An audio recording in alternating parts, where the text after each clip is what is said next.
Hey guys, let's talk about rain photography. I'll share some tips, ideas, and settings so you can go out on the next rainy day and take amazing photos. Let's start.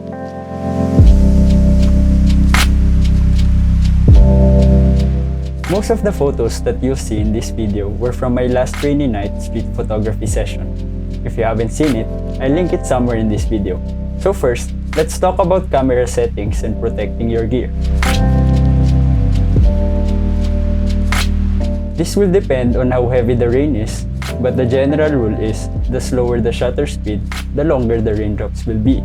If you want to freeze the rain, you have to use faster shutter speed.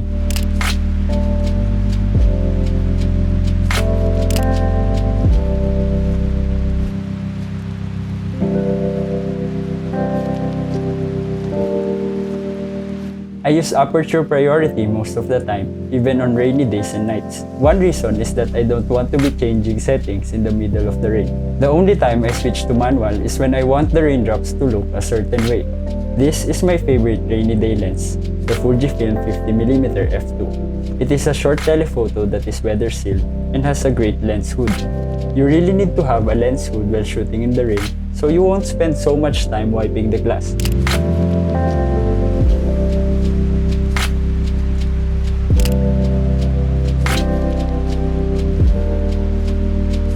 There are several ways to protect your gear. You can buy a camera raincoat, a waterproof case, or use a plastic bag with a hole for the lens. You can also shoot under a shade, from a window, or from inside your car. Personally, I just use an umbrella. My camera is weather sealed, so I feel confident using it without a case or a cover. I put the camera close to my face when I am shooting in the rain, so really the umbrella is just for my head and the camera. I think I covered all the important settings and the setup, but if you have any questions, leave them below and I'll answer them, even if the answer is just I don't know. Let's move on to tips and ideas. Tip number 1, backlighting and dark backgrounds. For night photos, if you want to highlight the raindrops, you need to find strong light sources and shoot in front of them. For daytime photos, raindrops stand out more against dark backgrounds. Tip number 2, shoot through something. You don't need to take photos of the raindrops to capture the rainy vibe. Sometimes, you only need to shoot through a window or a transparent panel to capture the raindrops. You can capture interesting textures and layers. You can also experiment by focusing on the raindrops rather than the subject behind them. Plus, you might not even need to go out for this. Just go to the nearest window.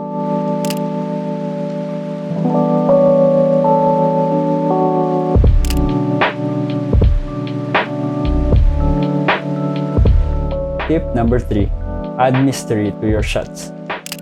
Because most people will be using umbrellas, you won't usually see their faces or expressions. Use this to your advantage to add abstraction to your shots. The rain itself already adds a layer of interest. You can use it as a subject or something that will distort the subject. Sometimes with rain photos, you kind of know what you're looking at, but at the same time you don't.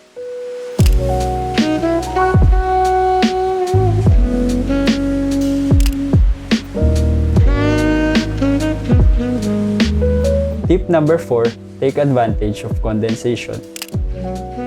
Depending on where you are in the world, these types of scenes might be rare for you. Condensation on storefront windows is a common sight when it is raining. With this, we can get soft focus, exciting colors, and a bit more abstraction.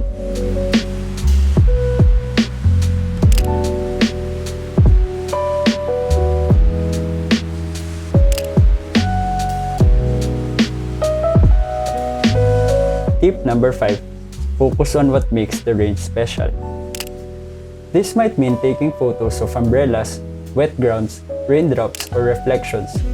People generally move slower when it is raining. There are more traffic jams. Everything is generally slower when it is raining. So you can take your time to focus on the elements that make a rainy day different from a sunny day.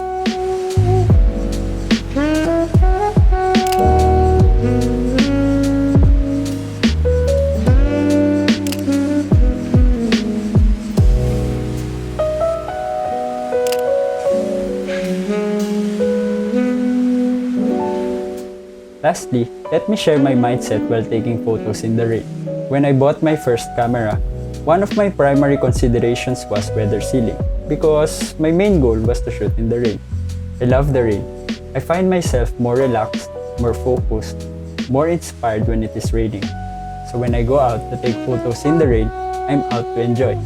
My mindset is not I must take great photos, but to just slow down and enjoy. That translates to me walking at a slower pace, being more observant of my environment, and being more intentional with my shots.